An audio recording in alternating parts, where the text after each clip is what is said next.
admit having a few problems.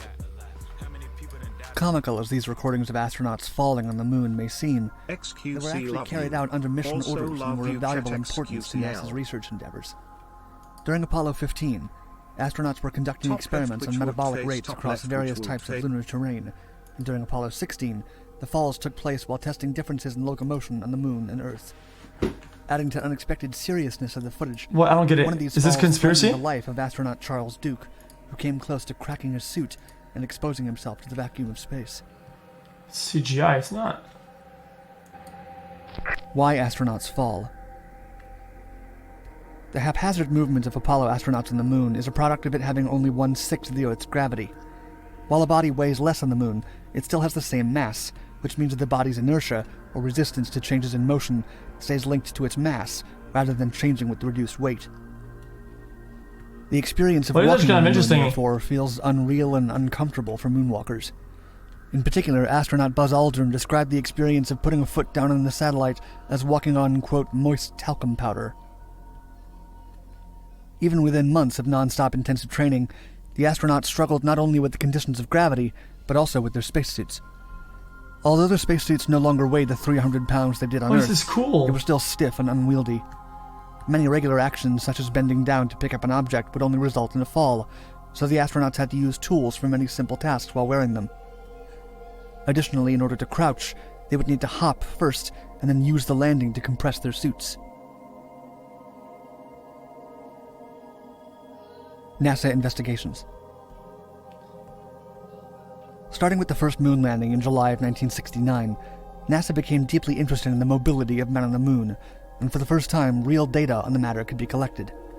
For the entirety of the Apollo era, NASA dedicated resources to study and analyze the falls of astronauts on the moon. Chat, how many times did they go to the moon? Of people outside of Earth. A bunch, right? Scientists worried about the flexibility of suits, whether astronauts could handle key equipment while wearing spacesuits, and which techniques would be best to prepare for before going to the moon. Not once, but a bunch of times. The movement and the failures of movement on the moon, NASA scientists could address these concerns.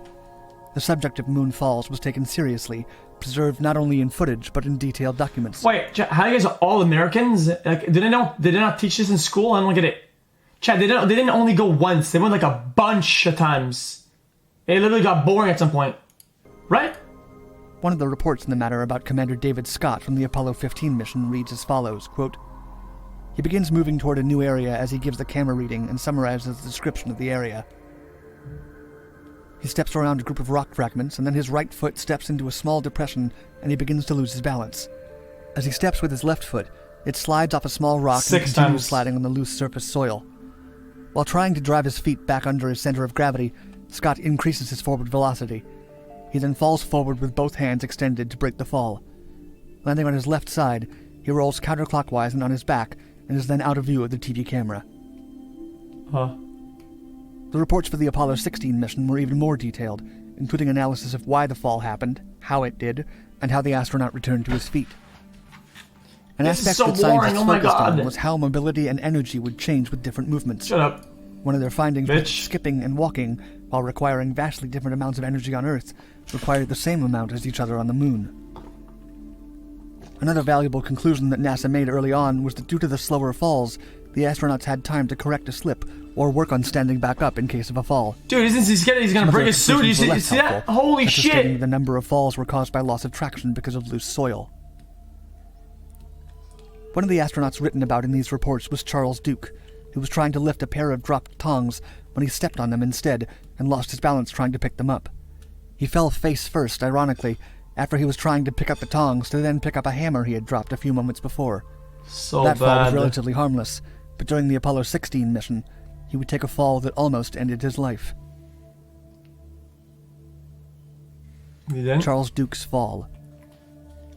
Okay, Charles Duke and his commander John Young were on the moon in 1972, the same year as the Munich Olympics. They decided that they wanted to perform what they called, quote, Moon Olympics. Thanks to low lunar gravity when compared to Earth, they hoped to achieve or best athletic Earth records during the last minutes of a spacewalk. This seemingly innocent decision put Duke at risk, who was only 36 years old at the time, the youngest person that had walked on the moon. They began by trying to take the highest jumps possible. Duke launched himself 4 feet above the lunar surface, an accomplishment he could have been proud of, except for the fact that he decided to straighten his body while in the air. His spacesuit weighed 50 pounds on the moon, far less than the 300 on Earth. 300! Heavy. More than half of this weight came from the backpack, which held his portable life support system. Any damage to the backpack could prove fatal. This heavy weight completely changed his balance and pulled him down, with the backpack headed to take the crash of landing on the ground directly.